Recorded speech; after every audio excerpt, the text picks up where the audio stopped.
And we're here. What's up, bud? How are you? All right.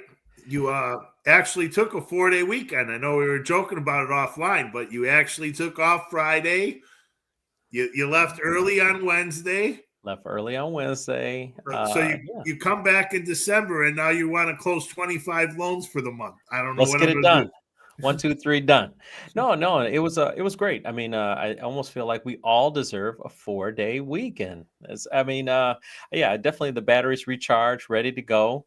And I guess for me, I never realized how much I needed, but now I know. I was like, wow, I feel better. Right. You got to take that day off to feel what it feels like to actually realize that you're recovering. It's like going to the gym. True. At the end of True. the day, right? You're giving It your is. brain a rest, you're resetting, you're refocused, you come Yeah. back in fresh, although you're repeating the same thing over and over every day in this industry, right? But Sure. it's the same Groundhog's Day over and over. But it's good you got a little break there. Yeah, appreciate that. Appreciate that. Yeah, I mean, it was just, I took a couple calls, nothing Of major course. on Friday, and You sent a couple messages to me, you sent a know. couple messages. But that's me. That's me recharging as I'm in the rabbit hole. I'm in the foxhole, getting information from others. I'm like, oh Yeah, man, because listen to this. you're like the mouse eating the cheese. You're trying to figure out what strategy am I going to do now for the next 30 days. Exactly, exactly. Because and I love that you brought up strategy. That's what it's all about. It's about really coming up with strategies that help ourselves individually as well as others. And especially in our line of work, I don't think everyone's fully versed on the strategies. And one thing as we get older, and it was something that you sent me last night, and it was just like we've been lied to so much. We just have been lied to and manipulated so much. And this is for all Gen Xers that, we were just sold like a bill of goods. We took it for face value. It is what it is. And now we're having like the realization like, well, that doesn't make sense. Or actually, that's not the right way to think of things. And I mean, from school, right? I mean, the one I'm talking about in particular was just, what was school designed for? What school was? What does school really prepare us for? I mean, Right. it's just so many open-ended conversations. Yeah, I mean, granted, we can have a whole other episode on that. Two things to that, right? School, But college I is mean, we're just two college graduates. correct. And at Yeah, the end of the but we're day, two I will college look graduates. right. I will always look back at my time in college as it taught me how to be an adult. Nothing else. I went to Arizona State. I went away, found new friends, adapted to the culture around me, saw different things, networked, and that's what it was all about. It wasn't about passing the test and worried about the grades and all those things. Yeah, I had to do it, but it was just part of the job, right? And it was like you said before, what do I do with those 4 or 5 years before I'm actually going to be taken serious in the world? And I'm Correct. talking that senior year of high school till 4 or 5 years after high school, right? And then early 20s. What is your direction, right? I mean, I worked at the stock change, I worked in restaurants, and then I turned around and said, time to go to school and get it over with.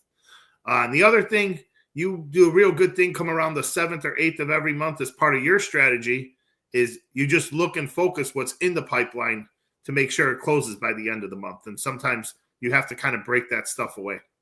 Yeah, So I started recognizing that probably maybe I mean, you just constantly are always learning, but yeah, usually right around the 10th of every month, I'm like, hey, in theory, whether it's 31 days or 30 days, it's roughly about 3 weeks left to go in the month. And I just need to focus on what's in the pipeline and close it out. Not every, and that's, some people love it and they appreciate it, right? The ones that are going to close that month. Others are like, man, this guy didn't call me back quick enough, or what's going on? And it's like, but I have to put that focus in because now it's time to deliver on the promises that I've given people that, hey, we're going to close it on time or what have you. So that's been something I've kind of instrumented or really implemented in my just overall how I structure my months for yeah, I sure. mean it actually helps me. It's like I got a deal to submit to the office and I know I need to get it in so you guys could do everything to make it work. It's not closing in December, it's closing in January, but it's Sure. still those timelines of making sure respecting everyone's time to get it done and everything to go with it. Because at the end of the day, what's in the queue needs to happen. The stuff Correct. that's going to close in January, and again, it comes down to communication. Sometimes realtors, well, we're not closing that until January anyway. So if I can put it off a little bit, buys me a little extra time as well. Right. And sometimes, especially in our business, we have so many people. We've talked about this at length, with, especially in Illinois, litigious state, we'll have, lawyers not order title right away. They'll take their time, and that delays the process. And, as far as just trying to get everything in on time so nothing gets delayed, it's just so important. And, and it's an everyday thing because, if we touch the file every day, we can see it moving, we can see progress. And I think people are really want that, right? I mean, from realtors to attorneys, they want these milestones. They don't want to necessarily drive out to, the corporate office here with Epic Mortgage, but they do want to know, well, what is he doing on the file, or where is the file at? What's the status? So I think it's important to try to touch a file every day in our business and move it along. Whether it's just one e-signing, one document, something. Let's get the file moving. Yeah, there's always that rush to urgency, and then there's always the 2-week lag. No one thinks about the title, the insurance, the pay stubs, the bank statements, right? The appraisal, the title work, all the important things, the inspection, everything else is clerical. But the thing that's really that I've noticed just overall that's kind of getting worse in our industry, it's just the expectation. Like, there's no more I mean, there's still some victory, like, yeah, but there's just this like, we'll close when I feel like closing, or we'll get there. Like, even buyers too, where it's just like, that doesn't work with my timeline.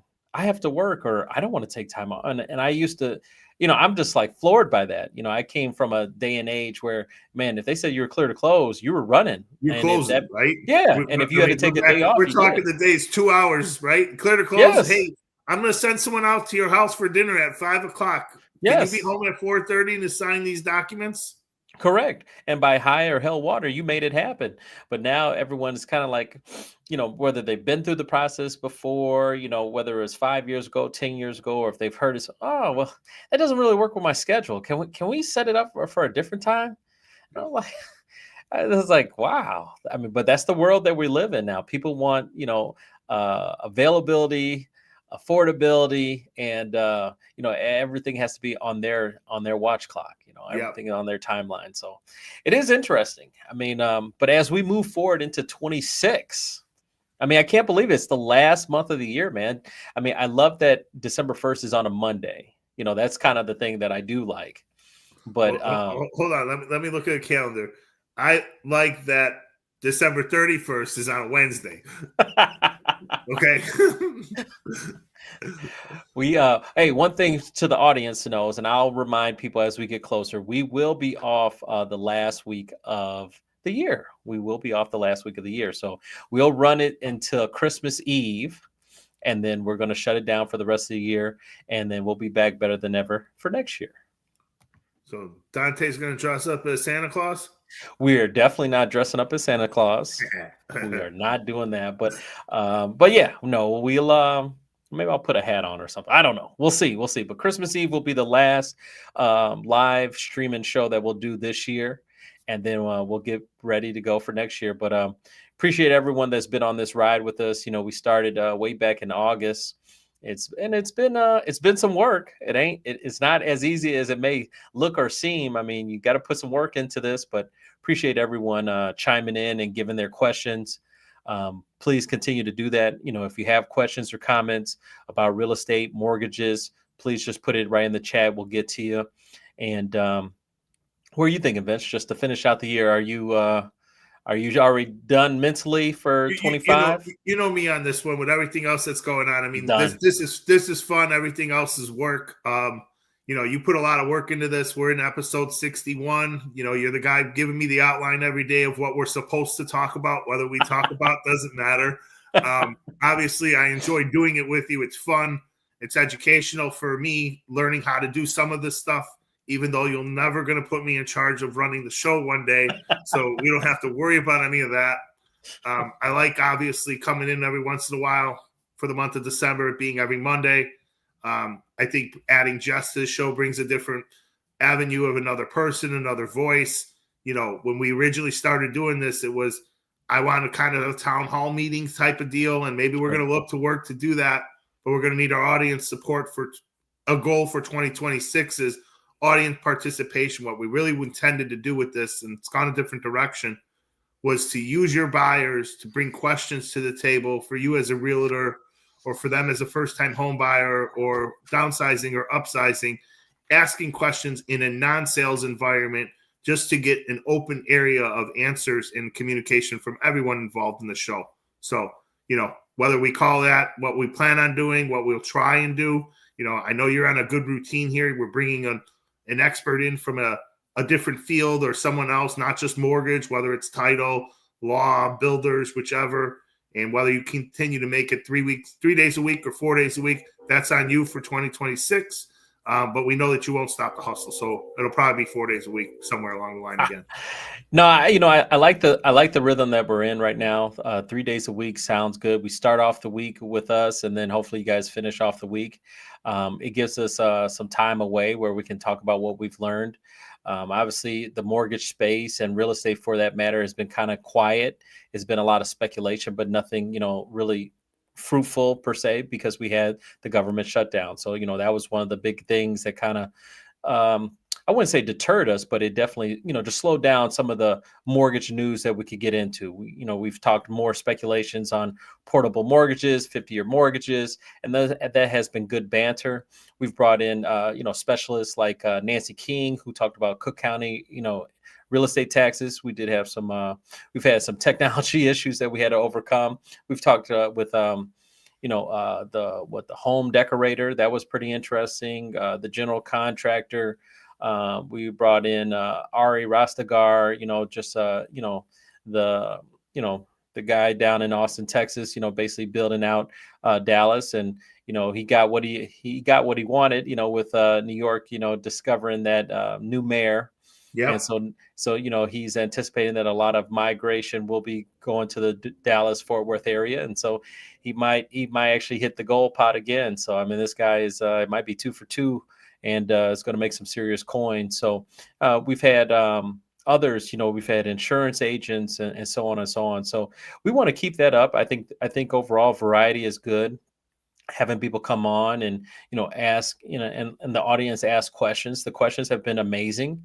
But yeah, we definitely would like some more participation. We definitely want more participation from our audience. We want more realtors to come on, and talk about their listings. We want them to talk about some of their struggles, so we can have some real organic conversations. How do you handle this? How do you handle that type thing? And so I think that comes with time. We appreciate the audience, each and every day. I mean, we've had as high as, 500, 600, and then people watching the, kind of the reruns of our show. I mean, I did it. I watched the rerun with you and Jess on Wednesday, right? Whether it was rerun or whatever, I hit the button on my Facebook feed at a certain point in time when I was in the car. I listened to the show for an hour, which is what the show's for, an hour. Yeah. And then, the real thing, and we sent a text message to you about this, we had 400 and something visitors or listeners on the day before Thanksgiving. It was insane. Right? Like, at the end of the day, when we started this, we didn't think we'd have that consistent of an audience day in and day out. So that's really good. Yeah, no. So we're definitely, just like we talked about with Jess, we are 100% thankful, grateful for the opportunity for you guys, taking your lunch break, right? Epic Lunch and Learn was like, here, take your lunch break, listen to us. If you want to listen to the show, if you can't make it today, you can always go to YouTube or Facebook or LinkedIn and listen to the show. And that's what it's for. So hopefully we continue to spread the knowledge that we feel like you need to know and stuff that we're learning, and really take it from there. And I want to kind of circle back to, one of the videos you sent me was just the overall conversation of, being financially free and being focused on the right things to be focused on. That's really what I took from it, that, there's so much distraction and so much, information that kind of pulls you one way or the other and doesn't let you focus on what's maybe really important. And that's overall having enough resources, not only to take care of you and your family, but just to have enough resources to retire humbly, where you're not needing to work, whether you choose to work. I talked to a guy several months ago and I said, hey, when are you going to retire? Aren't you getting a little bit closer? And he's like, I'm never going to retire. I'm never going to retire. There's some of those people, right? I'm going to work until I'm 90. My father did it, and now my father's going to, and then I'm going to do it. You know what I mean? So, Yep. to each his own, but you want to have the choice. And I think that's what retirement is about, is having the choice to do something. And I think it's important to, make sure we're focused on that. And I think mortgage products can help you get there, sometimes maybe quicker than others, or just stabilize, especially your retirement ages. Yeah, I mean, we've talked about this before, right? And I know one of the things I sent you yesterday was it doesn't matter until you get to 100,000, essentially, like in a Yeah. graph. And that's something I said in the very, very beginning in terms of investments and everything else. And I know the things we've been talking about is getting the money out of the walls of the house and doing something with it, regardless Now, of what that is, right? And that yeah. essentially goes back to the same exact stuff of what we started with. Where did you come up with the 100,000? I mean, was that passed It's down? just one of those things, right? You want to make $100,000 a year or over, right? That's the security of, hey, well, I got enough of a reserve. That's a whole entire year of my salary. So if something majorly goes wrong and I got to take time off, I still covered, right? But it's getting to that 100 grand is the harder part, right? And Yeah. it's when you get there, or what are the opportunities that get you to that 100,000? And I mean, granted, that graph that was in there or whatever, and it's just me sending Dante all the information for him to make a show up about it. It's nothing else. I mean, I'll just fly off the cup. But it was just interesting to see someone else say, like, hey, nothing matters until you get to that 100 grand. Yeah. I mean, it's validation. Sometimes when you have these thoughts in your head, or things that you've kind of hypothetically come up with, and then you see others that have that same sentiment, I think that's where the echo chamber of social media can be awesome. It can be a validation of you're on the right track. And I've used a lot of these videos when I hear people say certain things like, hey, that's what I think. It just lets me know that I'm definitely on the right track, because we're all trying to figure it out. And I think you have to kind of find your niche and your role and what you're focused on. But I think, it was funny, and I'll shout out Lynn Henderson, of all people. Do you remember Lynn Henderson? Yeah, Um, the older lady that used to work over at Great. Yep, yep, Yep. yep.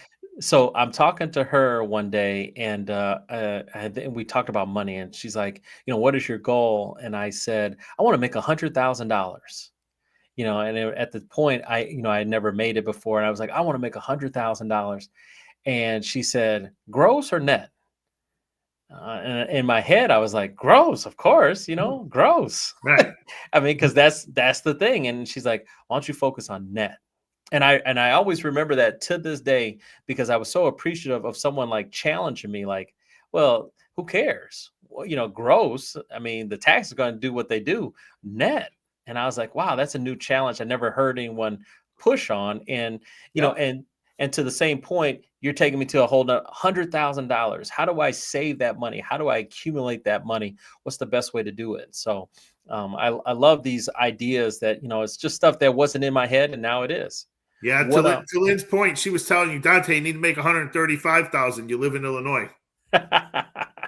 True, true. I mean, but the thing is, we have to learn inflation. We have to understand inflation comes in here, and inflation raises the bar each and every year. So sometimes people have been still saying, "I want to make six figures. I want to make 100K," and it's like 100K is not what it used to Well, be it's not. anymore. Yeah, I mean that's not enough now. But I mean, we're still going to stick with that. We're not going to be sitting here and start the show. You need to make 140 because that's the new 100, right? We're just going to stick with 100, right? Or we're Well, going to round up to 150. exactly. Well, I was going to say 150, but there was a chart too, that something that I kept going. I went down the rabbit hole of your video, and I went through it directly on Facebook. And when I went on Facebook, it was another chart saying that, because of the interest rates lowering, or maybe that was another video you sent me, the interest rates lowering, that basically how much money you need to make has lessened, to buy a house. I mean, slightly. I mean, we're not talking dramatic, but it went from like maybe 115 to 109 or something now. Yeah. So it was trying to show the positive of, lowering rates will help, more buyers qualify on buying a house. And this is 109 is not individual, that's, a joint household. Yeah. So I mean that That's true. But we so still got a supply issue, so we're not going to get into affordability today. I'm going to do a quick plug. There's a book behind him, ladies and gentlemen, it's available on Amazon, and you can get it for your stocking stuffer for Christmas and teach your family member how to buy a house in 2026. So why don't you plug the book? Hey man, the Ultimate Mortgage Guide. I wrote the book. Really, I wrote the book because I was getting the same questions asked to me in 2002 that I was still getting over 2 years ago when I was writing this book. And so I said, hey man, I need to have everyone needs to have a baseline of information and understanding. I recognize that the schools did not give us this information, and I wanted to be the one to supply it. So I wrote this book, The Ultimate Mortgage Guide. It is available on Amazon. Definitely worth a read, and hopefully it gives you some more knowledge and just understanding of just products that are available to you in the housing market. I mean, so many people, Vince, will go to the credit union or they go to a bank and, to get their loan, and they don't realize they had other opportunities maybe available to them, but it wasn't, that's not what the credit union really is in business to do. That's not really what some of these big box banks are in business to do. So they don't offer these products, and people miss out on opportunities that could really help them in that focus of having that $100,000 or having that retirement and wealth building machine. Yeah, I mean, it's good to see that the broker channel is still growing in this industry. The wholesale market is, but it's still not the first option, right? Everything Correct. still has that stigma. Oh, you're working with a broker? No, it's not a bank. It's not this. Right. We're all professionals. We all understand the thing. It's about options. I mean, at the end of the It day. really is. It is. Yeah. I mean, so many realtors still have that stigma that, if they're working with a broker, they must have a low credit score. Oh, you're working with a broker? Oh, it must be a 580. No, No, I have no, clients that are 740s, correct. 850s. What are you talking about? It's my personal network of friends. I mean, or whatever. Yes. It's just what it is, right? Yes. I But actually I actually do work with clients that have 800 credit scores. Not everyone is a 550. Like, relax. I mean, the stigma that, was told to realtors, they're kind of outdated. It's just like, man, we're no, that's not the case. Yes, can we help someone that's a 550 or a 580 score? Sure we can. But we also can help someone that's an 850. And guess yeah, what? I had eight paper people buy in Naperville, and they shopped around and they're like, hey, you were the best offer that we had. Yes, it yes, is true. right. It is true, right? Yes. I I mean, mean, my we said this goodness. before, right? Do business with who you know, like, and trust. At the end of the day, interest rates are all relative to the same within an eighth of a point. Fees are what make a difference to a transaction.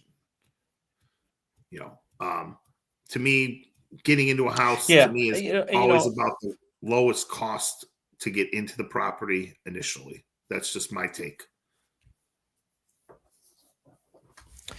The fallacy is that the majority of people are going to say, let's say you're paying rent, $1,000 in rent or less, and obviously buying a house probably be more expensive at this time. The fallacy is that you're going to pay the lower amount and invest the difference. That's the fallacy. The reality is that the majority will not be able to do that. They Yeah. don't have enough discipline within their budget to be able to handle that. So the thing is, getting this asset, buying an asset and allowing it to appreciate over time will benefit you more than you realize. Yep. It's just, I mean, I mean, it makes total sense. I spoke to a guy, him and his brother are living together, and, their rent, oh, it's only $900 a piece, so it's, and it's like, I don't want a $2,000 mortgage or what have you. And yeah, it makes sense if you're actually investing that $1,100 and it's accumulating. But when you have bank statements that are, 5,000 or less, Right. you're not allocating that money to it. So you might as well, take that good money that you're making, pour it towards it becomes a self savings account. Yeah, it's a forced save. By owning a home is a forced savings account at the end of the day, right? Yeah, And I've said this too in the show that it's your bond portfolio of your stock portfolio or your investment, your bond portion, right, of your investment portfolio, in my yeah, opinion. yeah. I sent you one video on Nate Barger, and Nate was breaking down this strategy of 5 years, 30 properties. Oh yeah, I'm glad you brought that up. $2.5 million to get started, right? I did the math earlier today. We were doing a training, and I did the math based on buying $100,000 house that has an ARV of 300,000. I just wanted to see how the math was, and yeah, it was basically $750,000 at least, as a buy-in. And so sometimes, these videos out there that people are watching, and they're like get all like, excited for it. It's like, he's not talking to you. you know, he's not talking to you. I had to do some chat GPT and like, who is he speaking to? Who has $750,000 ready to go? And, primarily chat, said, hey, it's somewhere between 55 and 65 years old. It's an HR executive, it's a high-end sales executive, it's a business owner that maybe that's been putting money in a 401k. But it was giving me the breakdown of who is this person, who's this avatar Right. of a client. And but I know the majority aren't that guy is watching that video. The Yeah. majority are the guy that's making 80K getting excited, like how the heck, or feeling intimidated, right? How the heck am I gonna get 30 properties in 5 years? Yeah, and for the audience, just to give a little context, Dante sends me these reels. I watch them, and then I respond in Vince language, basically like, "Well, this and this is missing," and then he comes back with a little statement here or there, right? Because I'm just looking straight to the facts. Like, what is this guy trying to get at here? Like, who Right. has $2.5 million to work on 30 properties at one time in a year? Like, so it's just kind of our humor between the whole little stuff that we see online. Yeah. No, I mean, it's good stuff because it gets people thinking. I just, this one really caught my attention where I really did the math this morning. I was basing out and I was like, because he uses 75% loan to value. And I was like, man, does he not know about 80% loan to value now? I mean, it's 20% down on an investment property. You don't have to put 25% down.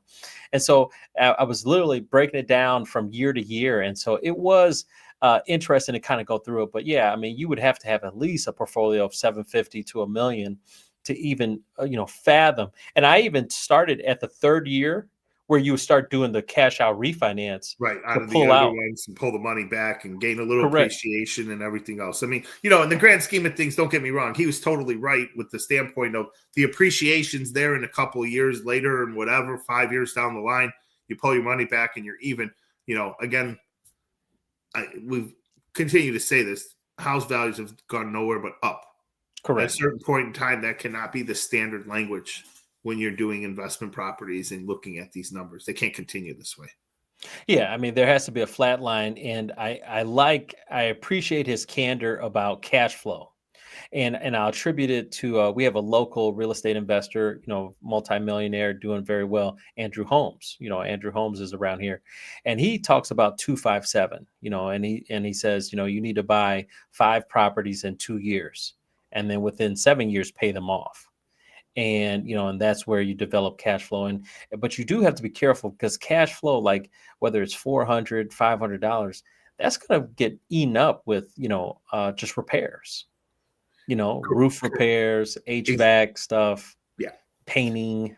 $400 or $500 a month in a positive cash flow is not positive for the property. You're still losing money, Correct. right? It's a write-off. Let's just call it what it is. It's a tax write-off, which is what you're looking for in that situation.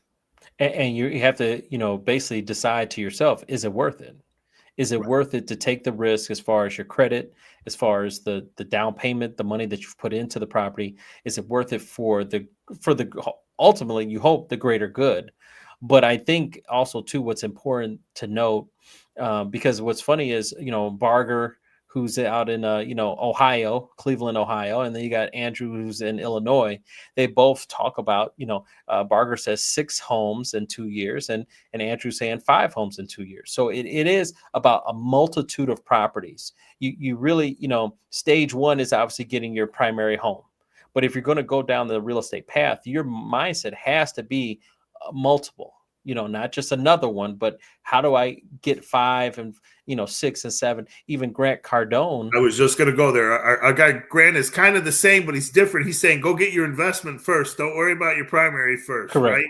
Correct. And I've read his books, and I loved Grant. The biggest thing I loved about Grant was his mindset of offense. So much of the Dave Ramseys and the Susie Ormans of the world are all about defense, defense, defense. and he was one of the first ones to kind of hit the platform. And maybe Kiyosaki as well to some degree. Kiyosaki to me was more the godfather that just educated, on the principles. But Grant was the first one that said, "Man, forget that defense. Worry about offense." Speaking of offense, since we're right at the half hour point, how Mhm. about them Bears? Dude, come on now. I know I got a little bit too excited there. We're in first place, and not only that, we're first place in the NFC. So for our non-Illinois audience, I apologize. And then obviously when we're done with this, we'll get to questions, and Dante will do house cleaning. Hey, I mean, let's talk about the Bears. I mean, obviously, right now, Illinois is rocking, right? That's the one, we all unite for the Chicago Bears. We haven't, even the novice fan has to turn their neck and pay attention right now. Like, hey, what's going on over here? They're actually winning. They're doing well. They've been on national TV, Black Friday, and they didn't embarrass themselves. They didn't, it was no moral victory. They got the deal done. They won. That was awesome. So that was that was great. It looks like Marissa joined the chat. She's a Green Bay fan for our audience. Yeah, she is a Green Bay fan. She will be happy to note that we will be Lambeau Field, right? The Bears versus Green Bay, marquee game this coming Sunday. So, and that's going to tell a lot. I mean, if Green Bay wins, they're going to take possession of first place. So, I mean, it's a big game. But the best part about the Bears right now is just to be in meaningful games after Thanksgiving. Halfway decent excellent coaching right now makes it that much easier. It's enjoyable to watch, right? Yeah, no, I mean, I love the guys that break down the all 22s and stuff like that. So I look for that on Twitter and stuff. And so just watching some of their formations and what they're doing to get these openings are just huge. So I am super excited, super grateful to just have meaningful games in December. And it's funny. I said something to my buddy yesterday. I said, you know what? It feels like the Bears always do well the first year of any new coach. Matt Nagy, Mark Trestman, Dick Duran, they all had this moment, this one season. So, I mean, obviously the test for Ben Johnson will be year 2, year 3. Can this be consistent? Can this be like Matt LaFleur has done in Green Bay? He went first 3 years, like 13-3, 13-4. It'll be the consistency from a coach is what I'll lean to, because you can't keep always taking your shirt off every game, You can keep doing it hype, if it's right? working, right? As long as it's working, you can keep doing it. It might be for this year. Yeah. So we're running into some technical stuff here. God forbid they go on a 5-game losing streak. Yeah, no. That's not talking about that. Yeah, I said we're getting some technical difficulties. It sounded like. All right. Well, here, let's get going on housekeeping notes. This episode today is sponsored by Epic Mortgage. Whether you're buying, refinancing, or investing, call Epic today. That's 708-905-5300. That's 708-905-5300. It's your dreams, your goals. Let's plan together. Now, after the show, if you're on LinkedIn, if you're on Facebook, we want you to go to the YouTube channel. We are trying to get to 5,000 subscribers. So if you like this type of content, make sure you first give this a like, and please subscribe and share this with other people that need to hear some of the information that we're providing.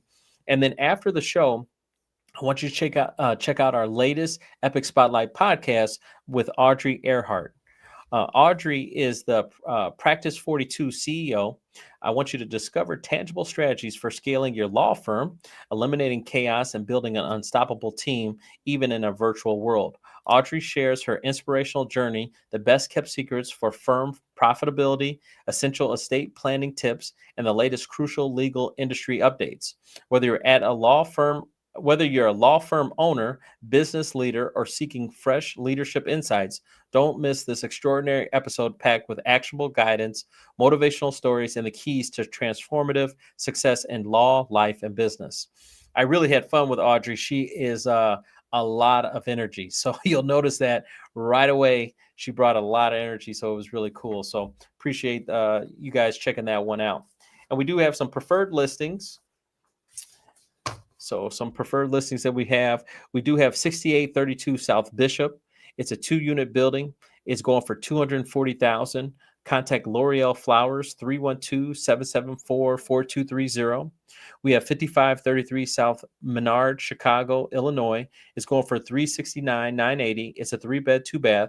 Contact Sebastian Kupiec, 773-430-8988. We have 4634 Deepwood Court, Bowie, Maryland. It's a 3-bed and 2-bath going for $367,500. Contact Phil Dyson, 443-280-1842. And we have 2602 Hummingbird Lane, Humboldt, Texas, 3-bed, 2-bath going for $284,444. Contact CJ Jones, 281-356-0203. All of our preferred listings are available on www.danteroyster.com. I'll put that in the chat so everyone knows. www.danteroyster.com. And then we can get to some questions. Yeah, one quick thing. I know you said we're pushing for 5,000 YouTube followers, correct? Yes, sir. And I know when we started this, you were what, around 22 or 2,300? Yeah, I think so. That sounds about right. We've been growing. Yeah, that's what I was kind of saying, right? Yeah. The numbers show that. Yeah, no, I mean, obviously, we really appreciate everyone listening, and giving some insights. We want all the comments, and so that way we can talk. But we want to grow, expand people's ideas and thoughts on real estate and how mortgage products can help you. So no, it's been a great thing. Let's get to these questions. Yeah, let's start going through some of them. Incredible insights. Where do you think the biggest 2026 opportunity will be?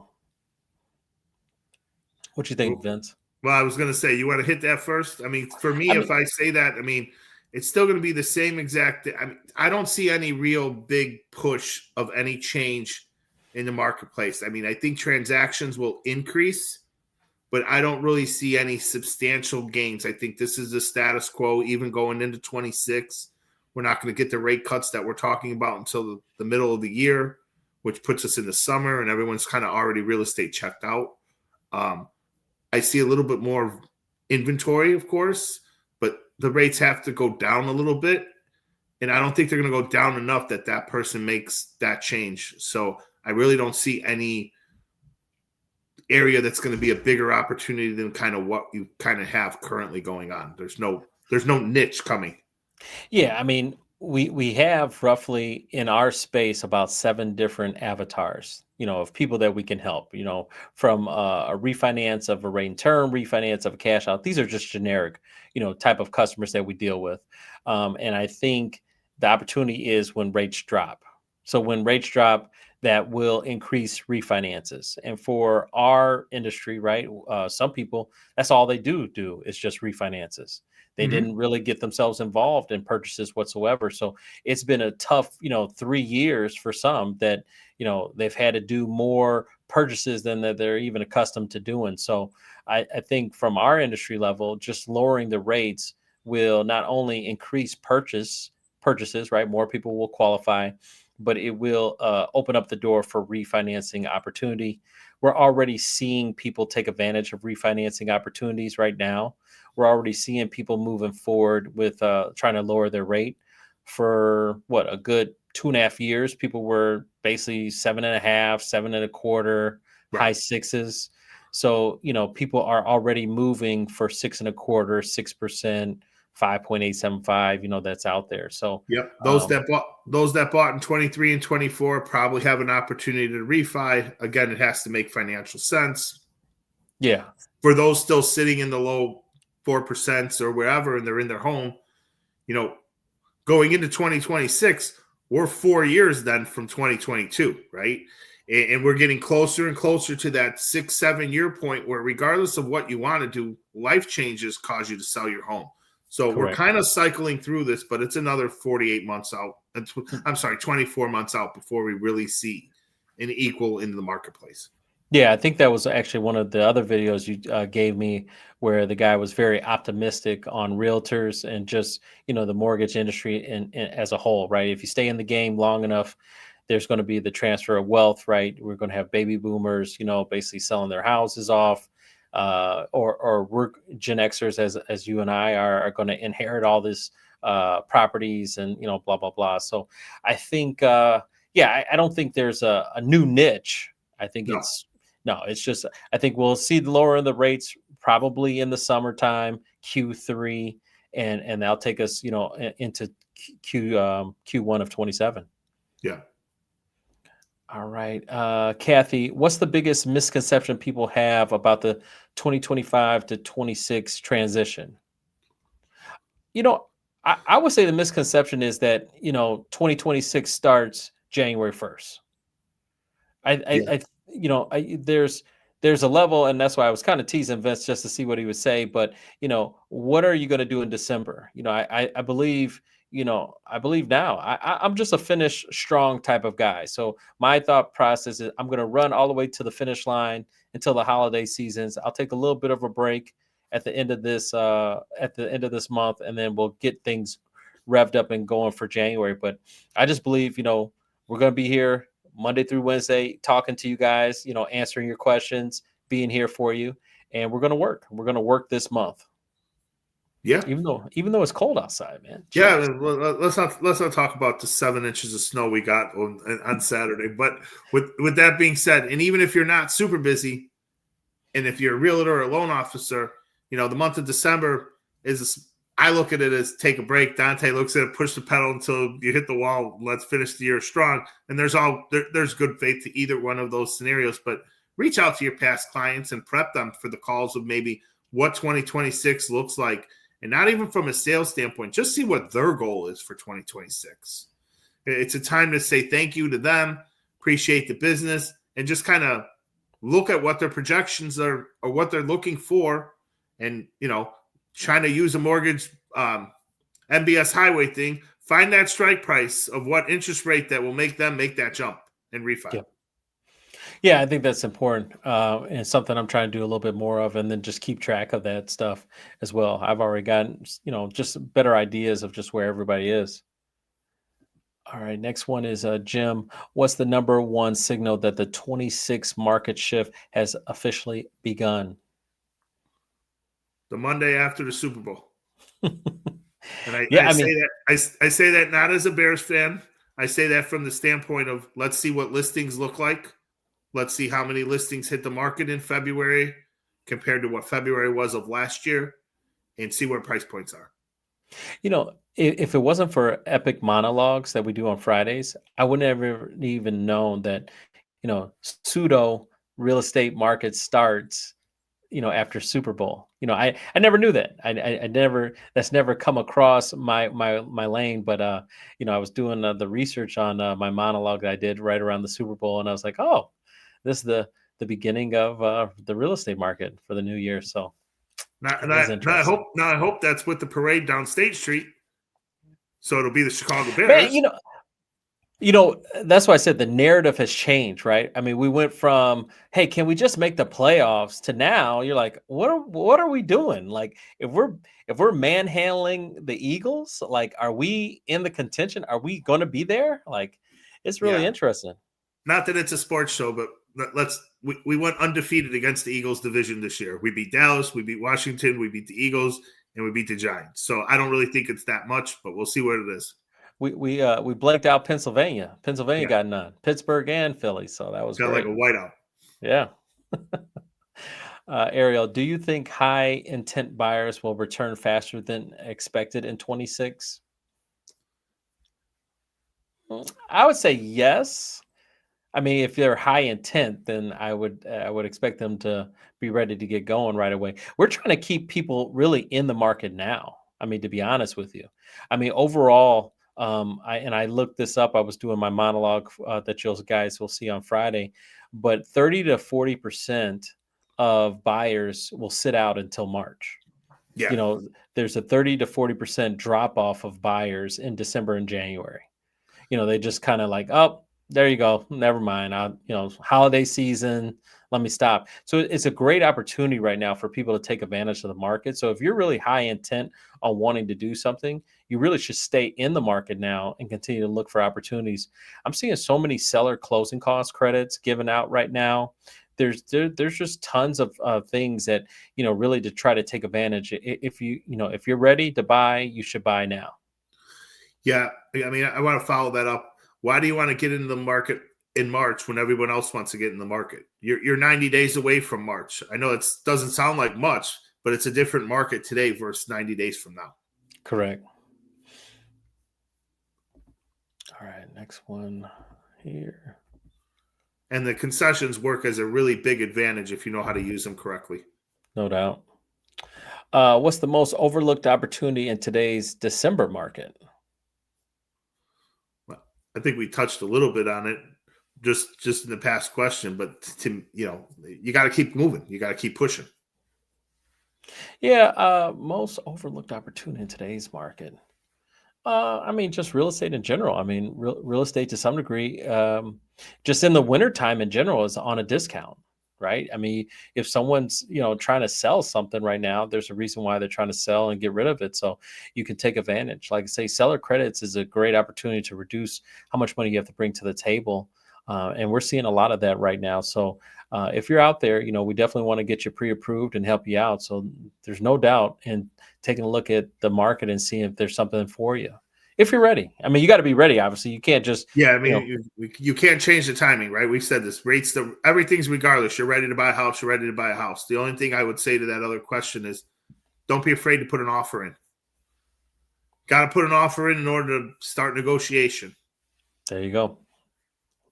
All right, next one here. What's the first step families should take to position themselves for 2026? I mean, that's a wide range question. It depends where you're at in your family structure. What's the situation? How old are the kids? Are they still in high school? Are they going into high school? Do I need to, what are the needs of the family, right? And then that's the first question, and then you go from there. Yeah, I mean, obviously, my inclination was going to say, well, get pre-approved for a mortgage, right? See what your credit is, see what your income is, see what you'll be eligible for. That way, you can start, just perusing, the websites, Redfin, Zillows, Realtor.coms of the world, so you can have an idea of just what's going to fit. So many times, you have that initial conversation, right? And the person says, I don't want a payment more than, $2,000. Yeah. And, like, okay, well, how many bedrooms? I want a 5-bed, 2-bath, and, I can only live in these areas. And it's like, And in the back of your head, before you go to the calculator, you're like, well, that's going to be more like 25, 26. So how do I correct, get there? And how do I extract the information that the client's going to go from 22 to 24, 2,500, right? Because correct, it's not the same as renting a home. correct. And it's a budget issue. It's a budget that they have already a fixed budget, and what are they willing to cut out and in order to put this one in. So, that's always when I hear that, I'm like, oh, here we go. Because now it's to some degree it's an up. I got to raise you up. I got to get your mind. Can you handle this mentally to overcome this? Because on paper, most of the times they qualify. You Right. do qualify for 25, 2,600. It's not on paper, but it's what you're mentally you're stuck at. So it is a huge thing. Since you brought up the word budget, if you're planning on buying a house in 2026 and you're not under contract yet, you're probably not buying until March. With today being the 1st of December, take your current rent payment and add 50% of it. And for the next 4 months, pretend that's your mortgage payment. See how it feels. Like Regardless that. of what we can get you approved for, it's about what you're comfortable with paying. I like So that. use it as a 90-day experiment.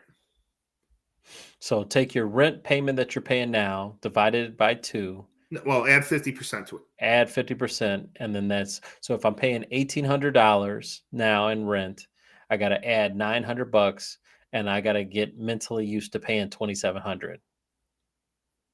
I Correct. like it. I like it.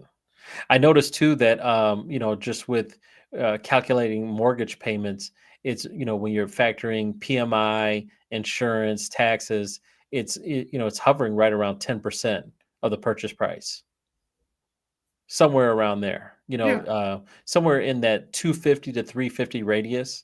It's somewhere around there. The Well, I higher mean, you go, it shrinks a little bit. we're working on a property in Arlington Heights. The loan's about 470. Taxes are about $8,000 a year. They're putting a minimum down payment. They have mortgage insurance. They have high FICOs. They're looking at roughly 3,700 to 3,800 a month. So just, and that's on a $470,000 loan. About 3,800. About 3,800. Yeah. Yeah, it seems like once you get past 350, the payments are a little bit lower than the 10%. It starts reducing. So that's interesting to know. Good to know. Good to know. Yeah, it's just something I've been kind of calculating in my head. All right. And then I think we got one more question. How do you think inventory will trend after Q1 26? Thanks, Cody. I mean, we said that there's going to be more transactions. People are going to look to sell properties. I think investors are going to look to liquidate some of the gains they have going into 26, especially when and rates aren't going to come down drastically, but they're going to come down a little bit. That it's going to create a little bit more of a demand. Let's just call it what it is. Yeah, knock on wood, everything goes well. We got a program now that we're doing a DSCR 80% cash out refinance with no prepay. And that's so huge right now for investors that are looking to say, hey, you know what? They recognize what we're saying right now. They're like, hey, I'm not going to sell my property right now because I'm not going to get the maximum dollar. I'm going to hold off until I get in the spring where I can, increase, and have a multiple bid situation. So they're cashing out, doing a cash out refinance, but then like, well, hey, I'm only going to hold this for 3 to 4 months. I'm going to pay off some, silent investors, pay off some, debt and get myself ready to go. And so having that ability, having those types of products that we offer is huge. It's huge right now in the investment world. So we're seeing a lot of people doing cash out refinances right now, especially investors getting ready for next year. Because obviously with rates being lower, you'll have investors also buying too. Hey, Correct. rates are lower because that means rates across the board will be lower, not just for primary usage, but also for investment properties. But even goes to show that investors are even taking money out of the walls in their current property in order to get liquid for the next home, the next purchase. I mean, they get it, man. And that's it's kind of like, trying to teach the primary world, hey, look at what the investors are doing. Not to say you have to be an investor, but look at what they're doing. This is why they're doing it. Couldn't you benefit from this? If you are somewhere in the vicinity of 55 to 65 years old and don't have $750,000 in a 401k, but you're sitting on $100,000, $200,000 of equity in your house, wouldn't you like to take some of that and put it into your portfolio and let it just grow over, give it time to grow? And, I mean, and even if you don't, it's just even if one of you don't, those concepts too. It's like, I know no, go ahead. we're both on silence. I was even going to say, even if you don't want to be an investor, but you have a kid who's looking to buy a house, maybe you take the money out of your house to give to them so they can start holding their primary residence. It's kind of the same factor. You're taking the money, you're giving it to your kid to buy a home to get them started. You're making an investment in your child's future. It's money that's going to potentially go to them anyways in time, only if you have it.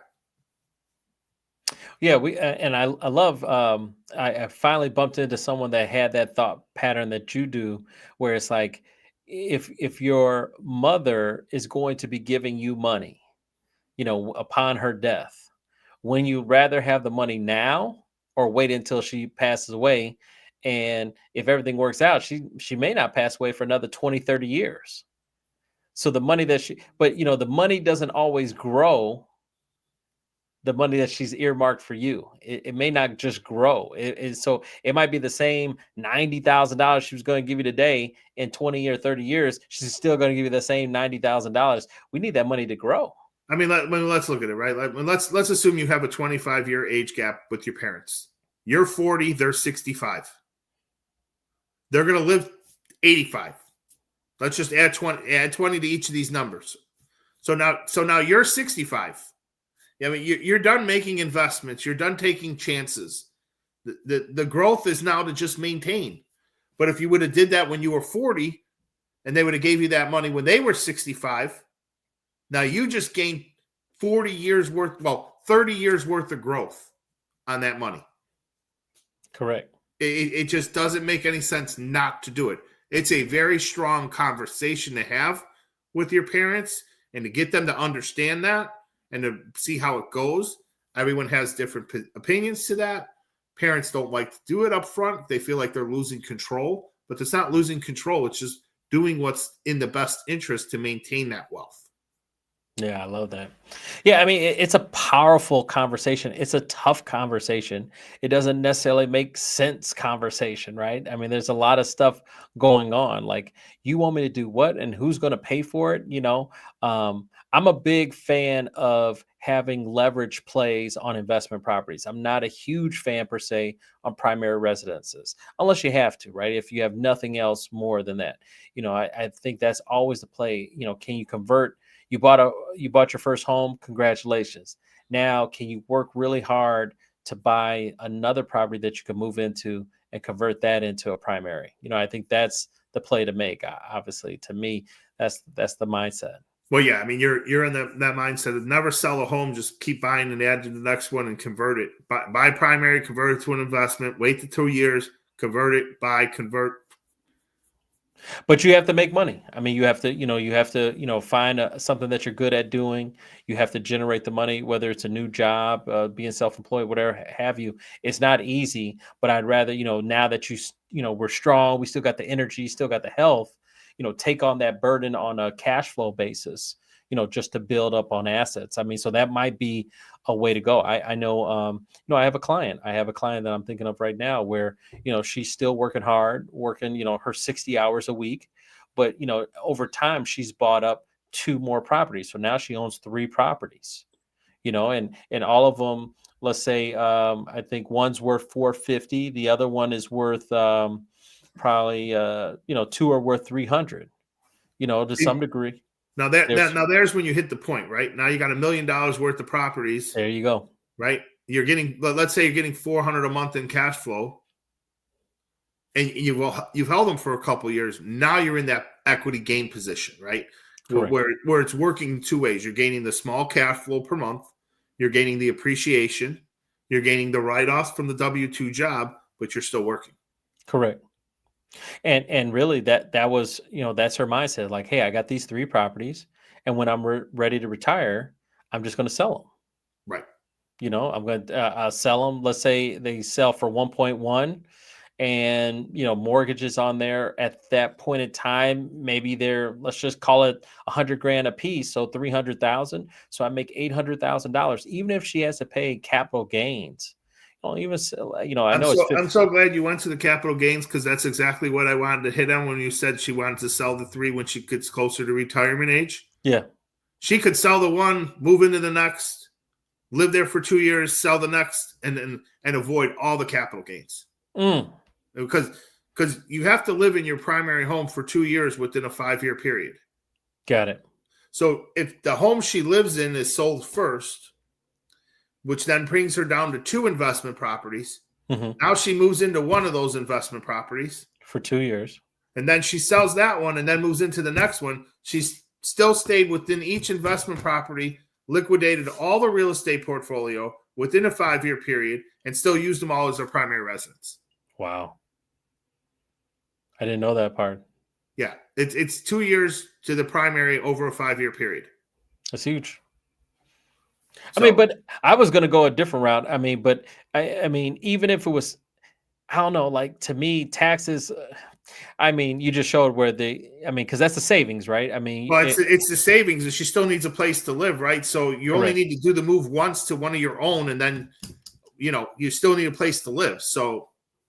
Yeah, no, you're right, because it's big numbers. Once you get into the millions, now I'm thinking, because if you clear out 800,000, 10%. It's got to pay 30% taxes. Capital gains is what, 15%? But it wouldn't be on an investment. You're right. Okay. So I mean that's the thing, right? You don't think of it that way. You think of the lump sum, and you're like, "Hey, here we go." But you talk, now granted, she could do a 1031 exchange on the one property and roll it into the other, but it's a nasty ticket. I mean, if you're talking about 240,000 that you're losing just off taxes. Correct. It's nasty. Well, I mean, that's a high number, but just in general, right? I mean, realistically, you're allowed $500,000 tax free as a married couple for property gains from your primary residence, right? So you want to hit that number. I mean, before you have to pay any taxes, you want to be able to take advantage of what the government allows you to take for free. 100%. No, good stuff. Good stuff. And even Marissa said good stuff. So appreciate you, Marissa, listening to us today. Yeah, and that's coming from someone who does taxes, ladies and gentlemen. And that's a Packer fan. So that's crazy. I forgot that she's a Packer fan. Good memory. So yeah, we got some Packer fan, Lions fans. Man. So yeah, no, hey. I was a Carolina fan yesterday when they beat the 49ers. Well, buddy. Man, everything broke the way we needed it to break. The only thing that could have been better was if Minnesota would have given Seattle a game, but I knew that wasn't going to happen. Well, we hit our hour mark. I did my episode for the week. I'm did. Gone. Thanks for having me on the show. Thanks for the audience. You guys ever need to reach me, my phone number is 708-359-8578. Dante, I'll see you next week. I obviously talk to you a couple hours from now, but thanks for the show. Have a good afternoon, bud. Hey, appreciate you, man. We got Joy Gamby on tomorrow. Joy Gamby will be with me tomorrow, which will be kind of cool because we helped Joy buy a house. So we'll have a little testimonial day tomorrow. Oh, look at you throwing the curveball, bringing back a previous client to the show. Hey, how you like that? Yeah, so it will be fun tomorrow to actually, and it's one of those things, just with technology, like we never have seen each other like this. So it'll be nice to have an hour with her and talk about what she's doing with her house and just doing in general. So it'll be fun. So we'll have a fun day tomorrow. Appreciate you. We'll see Vince next Monday and we'll take it from there. Everyone have a great day. Take care, bud. Later. All right.